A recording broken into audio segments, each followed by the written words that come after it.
What's up, everyone? We're going to continue on with our 1975 Chicago coin top 10.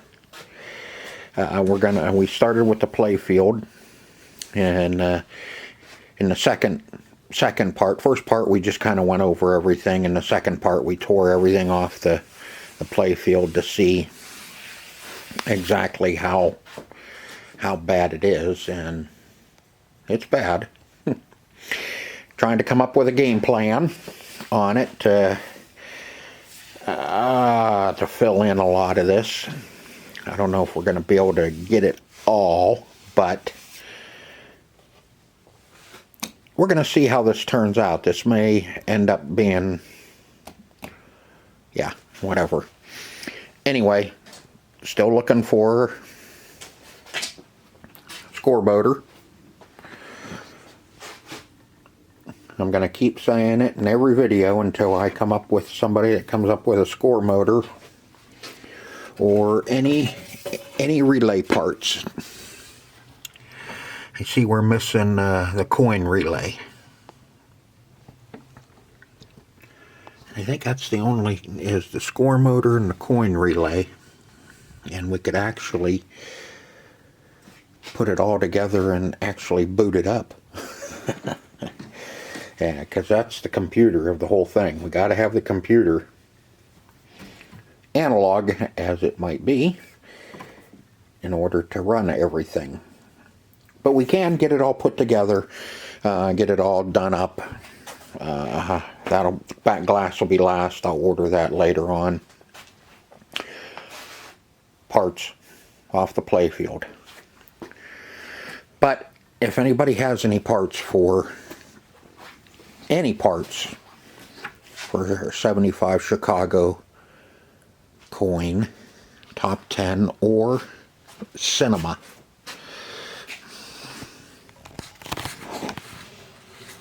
there's the top 10 score motor. It's a 4-cam. A lot of the earliers were only 3. I think top 10 and cinema were the only two that had a 4-cam. Cinema is a 76 Chicago coin, and then in 77 Gary and Sam Stern bought Chicago coin and formed the Stern Corporation at that time, or Stern whatever. So a lot of the parts, let's see, they bought it in 77. 78 and 79, they kind of stuck with a lot of the parts that Chicago coin had and just kind of used it and went solid state with a lot of their stuff. But a lot of the parts are the same. The apron, like I said, our apron is from a 79 Trident. I did scrounge that up. I ended up buying a tote full of old Trident solid state parts, which there's going to be a lot of parts in there that we can use on this because they're the same as the Chicago coin, because that was only 2 years after they bought it and they were still kind of feeling their way through things. But anyway, I'm trying to come up with a game plan on what to do with this, how to actually paint this Playfield and get it looking as best as we can. I do know I'm gonna make stencils, because a lot of this I have to sand, and I'm gonna lose even more because it's just so rough, and you just hit it with your fingernail and it comes up, and that's not gonna stay even if you put paint on it. I mean, you clear coat over it, yeah, it'll stay put, but you start painting over that and it's just gonna look really, really nasty. So we're going to have to sand a lot of this, kind of smooth it out, so when we do paint, it lays down really good. Acrylic paint doesn't smooth out when it starts drying. It doesn't, like you spray paint, it's a little orange peely, but then as it dries, it kind of flows and lays down really nice. Acrylic doesn't. It does a little bit, but not not a whole lot, and you end up with lumpy paint. That's why I'm kind of leaning towards spraying, but then again, I'm not. I have the colors, except for the fluorescent pink. And those we could actually paint in by hand, because it's just going to be here, around our spinner in the middle, you know, here. That's covered up.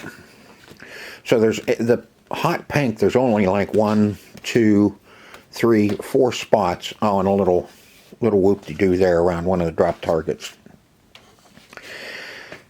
So the hot pink, we could probably get away with painting that by hand. I don't know. I do know that I'm going to make stencils, because even if I paint this by hand, I can still put my stencil down and paint in, because like I said, I'm going to sand a bunch of this and we're going to lose all of our lines. So I'm going to need to know where our lines are for painting. That's kind of the plan right at the moment. No matter what I do, I need stencils. If I spray, I need stencils. If I paint by hand, I need stencils, so I know where the hell to paint. So first things first, let's get ready and let's start making some stencils for this playfield. I don't know how far up I'm going to go. A lot of this I may go ahead and paint in by hand, but you know, because here I don't want to lose all this artwork. You know, I can fix up the little bit of the artwork here, and I don't want to lose her or the trumpet. So like I said, I may have to do a lot of this by hand so I can keep what artwork is here. Don't know. Let's start from here down, and then we'll kind of work our way up. And as we're going, I'll see what's working best and what's going to happen and what we're going to do. Wish me luck.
That's all the dark blue.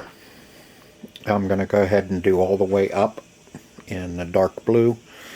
I haven't quite figured out how I'm going to do these yet, but that's won't be too bad, because once I paint it, then I can have my other stencil to go over and put the white in and the yellow. I really hate to paint these ones again, because they're in such, they're in decent shape. The problem is when you put tape on this paint, when you pull the tape up, it pulls all the paint up too.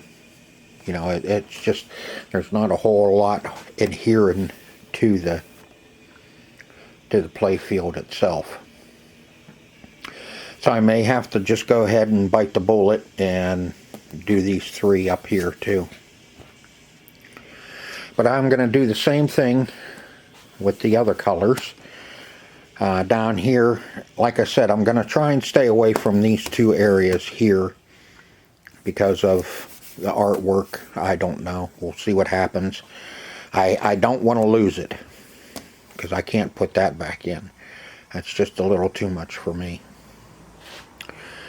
But next I'll do this turquoise, and I think this time I will just kind of come right up to here and do these three pieces of turquoise,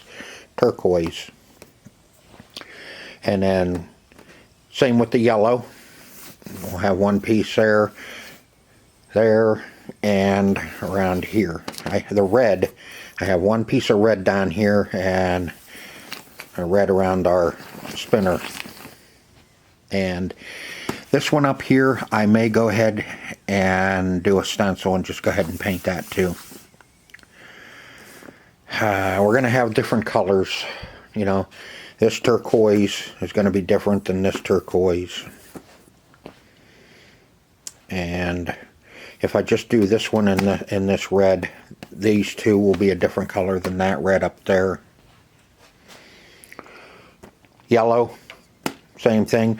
Under the pop bumpers, I'm not worried about it because you don't see that.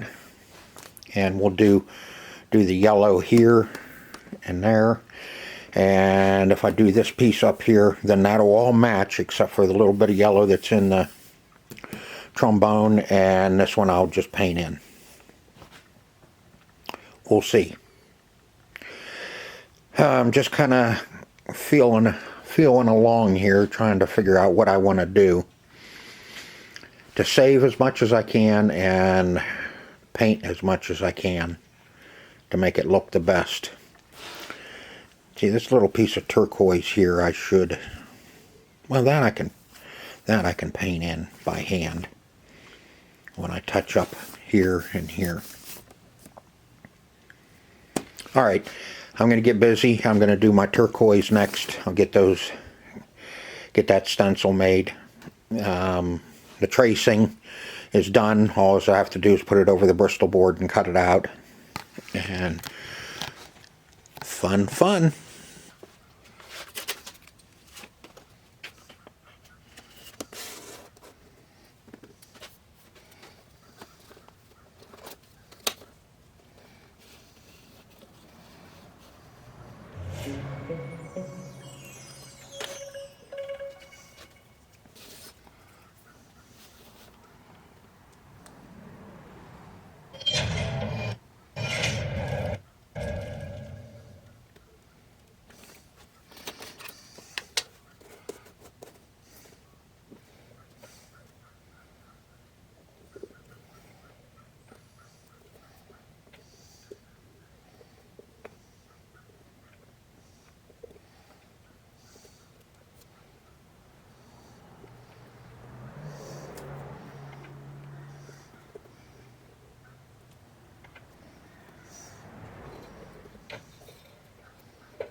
I got all my colors done. Let's see, this is orange. This is a yellow I decided to do. We have, that's our white.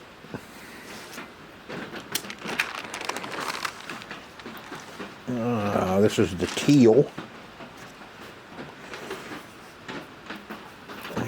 And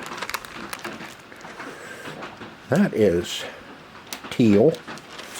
Okay, what was this one? Oh, that's the yellow.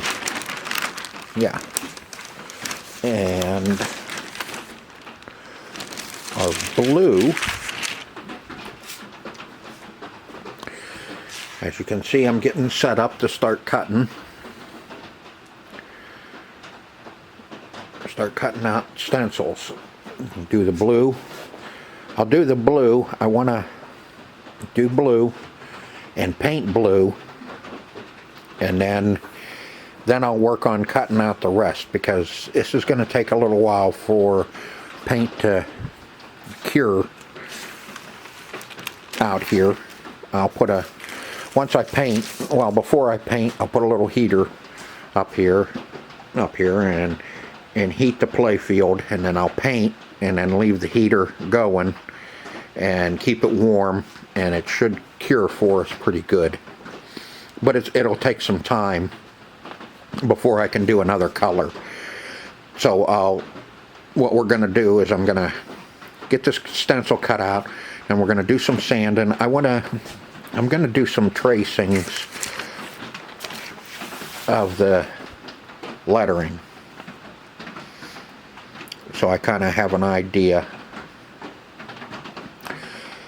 you know, where I'll mark them where they go, like up here, the advance and chance. I'm not going to do the and. I can't do them stupid little things.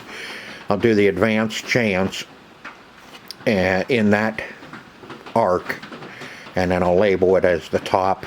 Same with here. I'll do as many of them as I feel I need to. The other ones, like around our bonus, those ones I'll do a couple of them because I need the size. I'll do some of them. There's a bunch of them missing. God, that's the whole problem with tracing paper, is you can't get a hold of it. Like here, I want to do some of these so I know the size, you know, because we're missing everything here, you know, and everything's gonna be gone by the time I'm done sanding. Everything's gonna be gone. I do believe I'm gonna get this hot pink when I'm in town next time, and we're gonna paint this hot pink in there. I think it just, the black, I'll probably end up hand painting the black in, because there's just not a whole lot of it, and some of it, like I said, we're going to be doing over here. We're going to be doing some touch up with the black anyway, because I'm not screwing with the art with those two areas. But you've seen me do this before. I'll get you set up, and I'll cut some of this out and show you what I have to do. And then I'll go ahead and get the rest of it all cut out. All I do is I get my Bristol board, put underneath of it, and then you just go along and cut everything out. And then as I go up, I'll pull this down, putting 2 more sheets up top there, and just keep working all the way up until I have a complete stencil of the whole Playfield. And of course, you know, trim this off, you know, whatever. But let's get you set up, and you can watch me do a little bit of cutting and having some fun. Yeah, right.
Yeah, that's the blue stencil.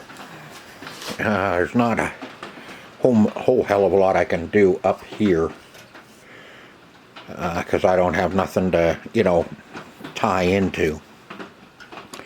But in my other stencils I'll be making, these are in there, so they'll get painted white over the blue and the yellow over the blue. I think that's the only place I'll be painting over any of my colors. I think I missed a little bit there. Yeah, I need to trim that back a little bit. But everything else looks good. Might see a little color here and there, but once everything's painted, all this has to be outlined in black. So you can get rid of some boo-boos. But we can get her lined up pretty good. And everything will be,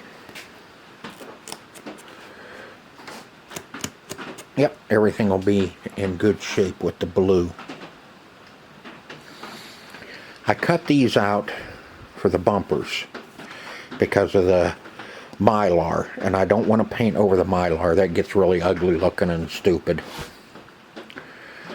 But that's the original blue right in there. And the blue I'm going to be using